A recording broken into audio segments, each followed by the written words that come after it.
Hey guys, it's Warren here again with Copeland Small Engine Repair. Welcome back. Today I'm going to be talking about time. And when you work in a shop, most jobs, no matter what you do, time is money, and you got to save as much time as you can. But man, especially in mechanical work, if you got a small engine repair shop, if you work for a big commercial place, I'm a one-man show, but if you work for a big commercial place, I mean, you got to be fast because, they're burying you in equipment, and there's, your boss is like, hey, I got all this equipment lined up. So, if you work in a big commercial place, you got to be able to diagnose stuff and knock it out as fast as possible. You can't be spending an hour trying to figure out an electrical problem on a zero turn or something like that. Well, if you're a one-man show doing this stuff on your property like I am, it's the same thing. And it may not be because you have as much equipment in your shop as a big commercial place, but you're one person. You're just one person, and when you're a one-man show, most big commercial places, they have a service writer, they have people that answer the phones, they have people that talk to the customer and unload and load the equipment, and a lot of times the technician, they're just in the back fixing crap as fast as they can go. They get a piece of equipment, it comes with a service tag on it that says customer complaint and what you need to fix. But when you're a one-man show, you got to do all the mechanical work. You order all the parts, you answer the phone every time it rings, you have to go out and unload and load equipment every time somebody shows up to your shop. It can get crazy. So when you're doing this kind of work, one of the most important things is your diagnostic skills. How fast can you figure out what's wrong with a piece of equipment? And usually if I get a bunch of equipment, I'll go through, and you want to just go bam, bam, bam. You want to go through, assess that piece of equipment, write down the model number, what parts it needs, and I will usually pull out my phone right there and look up the parts and write the part numbers down and how many, blades times 3, deck belt, whatever I need, and just make a running list. And then at the end of the day, when I'm done, I'll take that notebook in the house, and I know, that night or the next morning, I need to order all these parts. I got the part number, and I'm ready to go.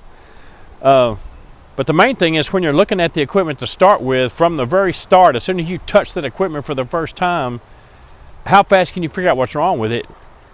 And, a lot of things, a bad spindle, a broken belt, you can figure those out pretty quick. But electrical problems, especially when you're new, electrical problems can really eat up your time. I know a lot of people that have, they fixed their own mower, they fixed a mower for their neighbor, then they fixed their neighbor's weed eater, and now they're like, hey, I'm pretty good at this. I'm going to open a small engine repair shop. As soon as I start advertising, a week later, somebody brings them a zero turn with some weird electrical problem, and they're like, oh crap, I got to figure this out. But I've got a Cub Cadet zero turn in here. Actually, it's a Hustler. Sorry, it's yellow. But I got a Hustler zero turn in here, and man, this thing was so messed up. The transmission was out of whack. 2 of the brackets were broken. The spindle had problems, but he bought it used at a really good price, and I found out why. But it's got an electrical problem, and sometimes it'll turn the engine over, and sometimes it won't. So the first thing I did, when he dropped it off, I put a battery charger on it just right away. As soon as it comes back here, I put a battery charger on it, go back to work on whatever I'm doing, and I'll let that thing charge all day or overnight. And then I'll come up to it and try to crank it. When I tried to crank it, it just barely would turn. It wouldn't turn over all the way. So the very first thing I do after that, I load test the battery. And you don't need, a $200, expensive load tester. Just get one of those. I recommend getting them from Schumacher. You can buy the cheap ones from Harbor Freight. They work, but man, they're just really cheap. But anything battery charger or battery tester related, I like Schumacher because they've been doing it forever, and their prices aren't too stupid. But I get one of those, just a black box. You've seen them. You clamp it onto the battery, you push a button, hold it down for 3 or 4 seconds. So the first thing I did was charge the battery. I load tested the battery when it didn't crank the engine. And when you load test a battery, don't just push that button once and go, well, that battery's good. You can test that battery, push that button down and hold it 4 or 5 seconds, like 5 or 6 times in a row. Because a lot of times the battery, that needle will go over to good. Then it will go over to good again. Then it will go over to a little bit weaker. And you're like, well, load testing, and that's not. But if you keep hitting it 5 or 6 more times, it ends up completely in the red and showing you got a bad battery. So it takes that original static charge off of there, and then you see what's really going on. But it wouldn't turn the engine over. I charged the battery all night, wouldn't turn the engine over, put a battery load tester on it, hit the button 5 or 6 times, it fell. So I'm, hey, battery's bad. So I'm like, well, that was easy. The battery's bad. So I put a brand new battery on it, and it did the same thing. It wouldn't crank, but I knew the old battery was bad. It had to be replaced, period. And you always want to make sure you start with a good, healthy, good battery before you start doing anything else. So I knew the battery was bad. I put a new hot battery on it, and it still did the same thing. And I'm like, we got another problem besides the battery being bad. We got something else going on. So then you want to start checking everything, and that's what this video is going to be for. I'm going to show you what I do when I turn that key. And I can hear, things moving, the starter clicking, but nothing's working. It won't turn. And every now and then it actually spin the engine. Something weird's going on. So I'm going to show you what I'm going to do to start with. I picked this one because the solenoid's out in the open where we can see it. Sometimes when you do these, especially on cheap riding mowers, that starter solenoid will be up under the rear fenders, under the seat, up under in that hole where the battery goes. And why they mount them up under there, I don't know, but they need to be shot because you got to stand on your head to work on those. But this one's out in the open and everything's nice and simple. So the first thing I'm going to do, you want to make sure voltage is going where it's supposed to go, and things that are grounded like they should be. So first thing I do, I'm going to stop the camera and move it so I can show you what I'm doing as I go through the steps. Okay, I got the camera pointed at where I'm going to be working, and I'm going to show you the steps I go through to figure out what's going on. Now we know we got a good hot brand new battery, and if you start testing this stuff, if something just doesn't start making sense after you test a lot of this, test that brand new battery. Put a load tester. I've had brand new batteries straight from the store, and I put them on a mower and they're junk. It happens. But I know we got a good brand new fully charged battery, and I'm going to turn the key, let you hear what the engine's doing. It will try to kick over, but it just won't turn.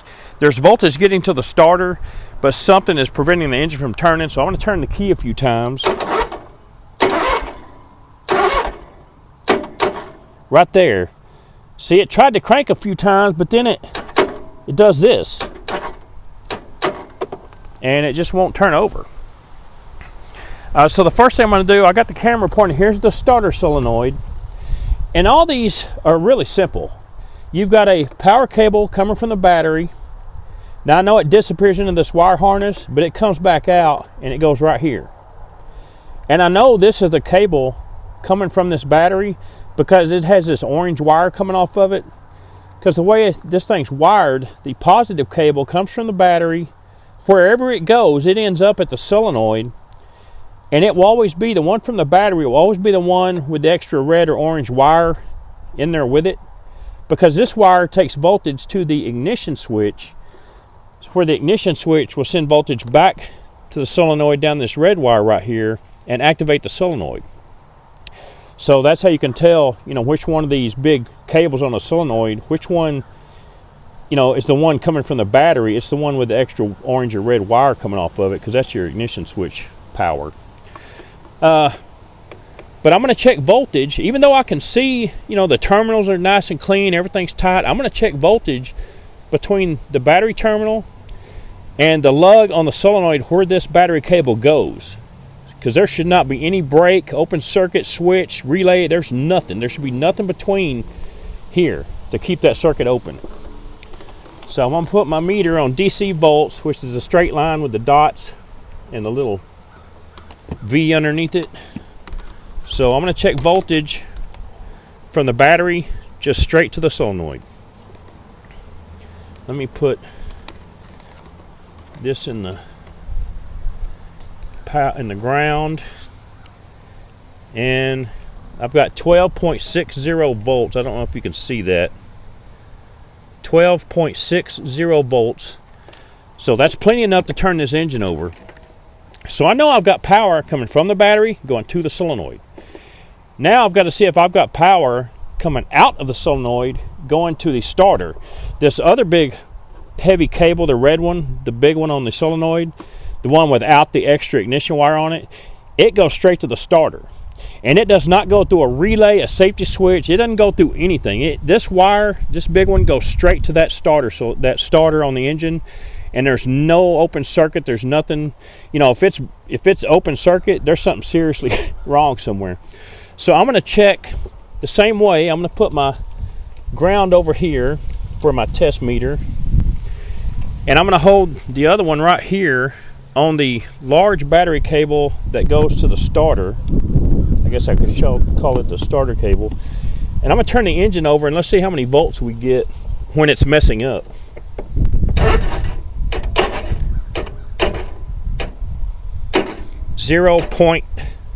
.002. See that?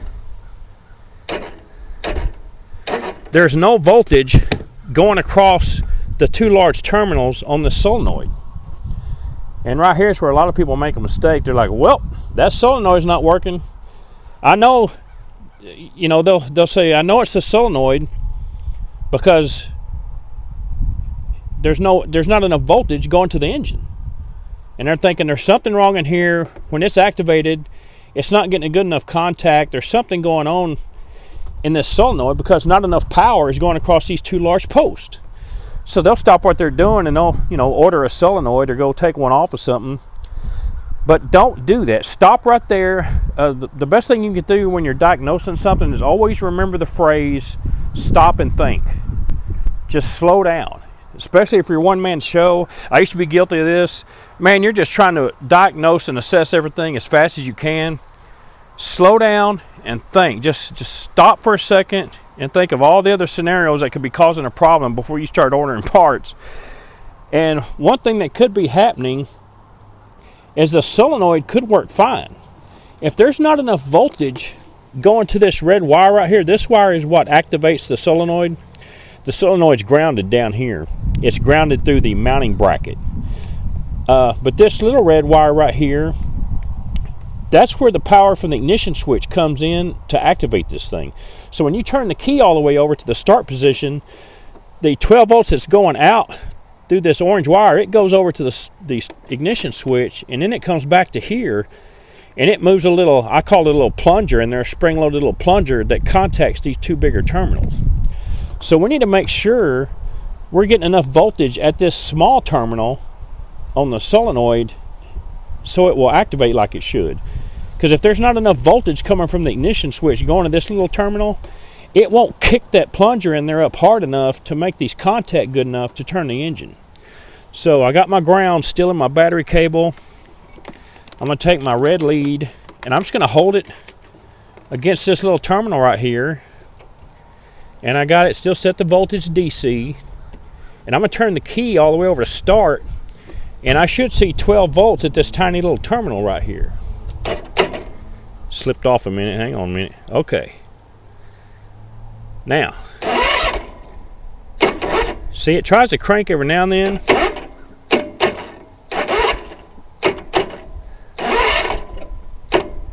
Right there, look at that. 0.002. 0.0. So there's no voltage. There's just not enough voltage coming from the ignition switch going to this solenoid. So, you know, you may think, well, the solenoid still may be bad, but this solenoid is never going to work properly if there's not enough voltage coming from the ignition switch to make it work. So what do we do now? Well, now we're going to take the ignition switch out and we're going to test it with a meter to see if we have a problem with the circuit going through the ignition switch. So let me move the camera and I'll show you what I do when I do that.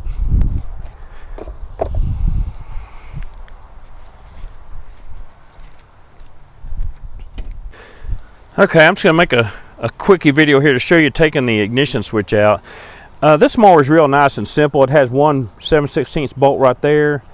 You take it out, pull this little lip out, and I've already got this nut loose. Take this off with a big pair of pliers. Take the ignition switch out and just unplug it. And now we can go test this thing. Okay, we're in the shop. I'm going to show you how to test the circuit in this ignition switch for the starter. And what you want to do, you want to figure out, when you turn this key all the way over, they're spring loaded. See that? And when you turn it all the way over as far as it will go and hold it, it should connect the starter circuit, through these pins, and the engine should turn over. Well, to test the start circuit through this ignition switch and most other ones, you need to find the pin where the wire goes. It comes from the battery, because you need voltage coming from the battery going to the ignition switch. And then when you hold this key all the way over, you need to find the pin that takes that voltage from here and sends it to the starter solenoid. So what you're going to do is look on the back of this, and most of these have letters stamped in here and molded in here so you can see which pin is which. Some of them, that letter is actually stamped into the metal pin, and sometimes you got to bend them back like that to look in there and see what letter is stamped in it, but just bend it back when you're done. And some of them won't have anything. And I've had to actually get online and look up the parts diagram and get a part number and find some of the ignition switches, because a little diagram online will show you, because some of them don't tell you what's going on. But on this one we got lucky. It does have an S for start. You can say the S stands for start or starter solenoid or solenoid, wherever you want. I always call it solenoid, but basically S is for solenoid. And the B terminal is right here. So this terminal right here gets the wire coming straight from battery positive, and this terminal right here is connected to the wire that goes straight to that little terminal on the solenoid that gives it power. So we need to check the circuit between these two pins and make sure there's no resistance there, and make sure it's something's not wrong. And to do that, we're going to use a meter, and we're going to set it to ohms, which is how you check resistance. This little horseshoe looking emblem. And all it does, it basically tests how hard is it for voltage to flow through that circuit. We're talking about a piece of wire, a relay switch, an ignition switch, a PTO switch. Ohms, checking the resistance is exactly what it sounds like. You're checking the resistance to that electricity flowing through that wire. Think of water flowing through a pipe, and the pipe starts getting clogged up, and things start to accumulate and water can't flow good enough. Kind of the same thing. It's just the resistance of keeping that power from going through that wire. So what I want to do, since I know this is my starter pin, my solenoid pin, this is my battery pin, I just got to put my meter, it's setting on ohms, and there's no positive or negative. There's no backwards to hook it up. You're just checking the circuit to make sure it's a clear path all the way through, so there's no right way or wrong way to hook these up. I'm going to put one on the terminal that says B for battery. I'm going to put one on the terminal that has a S on it for a solenoid. Now when I turn this key all the way over and hold it like I'm trying to start the engine, I should see how much resistance on my screen here. And it should be very little. It should be like 0.5 or 0.6 or something, 0.3. It should be almost nothing. So I'm going to turn the key. I've got stuff going on here already because my thumb was touching those two contacts. I got to make sure I don't touch these with my thumb, because your skin can contact them. So here we go. I'm going to turn this key. Let's see how much resistance this switch has in it. See that?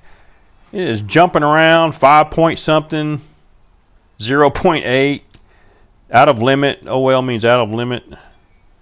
So there's definitely something wrong, because it should not be. It might jump around for like a second and then stop on something, but it should stop on 0 point something.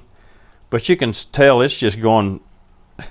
I'm holding the key all the way over like you're trying to start the machine, and man, that thing's just going berserk. So it's definitely either got some corrosion in it. Something's just definitely wrong inside this ignition switch. I'm going to do it again.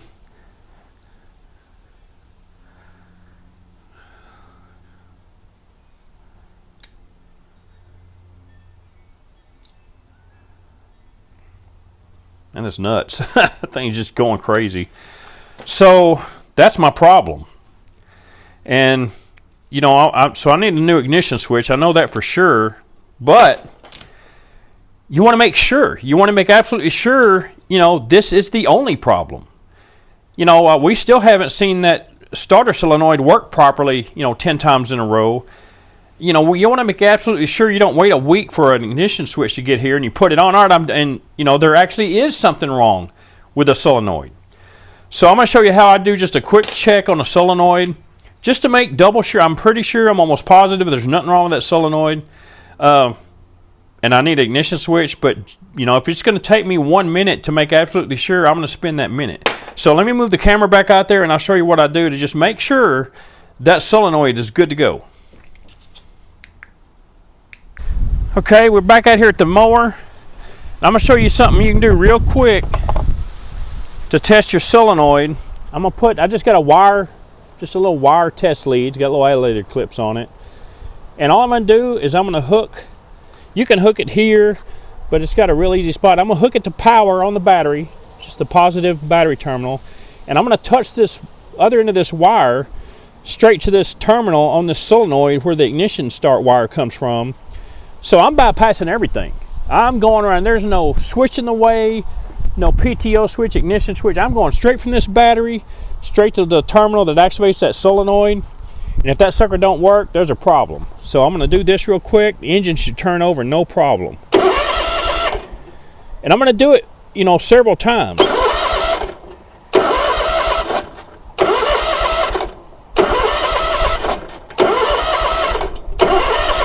That solenoid is working great.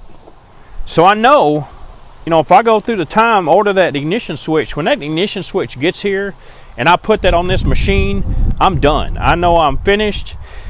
And, you know, you just don't want to have other little problems, you know, when a part shows up. You want to make sure that part is the only part you need to fix that problem. Time is money, and you don't want to wait a week for a part and then have to call the customer and say, oh, I'm sorry, I missed something. It's going to be another week. I got to order a solenoid or, you know, whatever. But anyway, let me move the camera and talk to you for a minute, and we'll be done with this one. Hey guys, that's my video for today.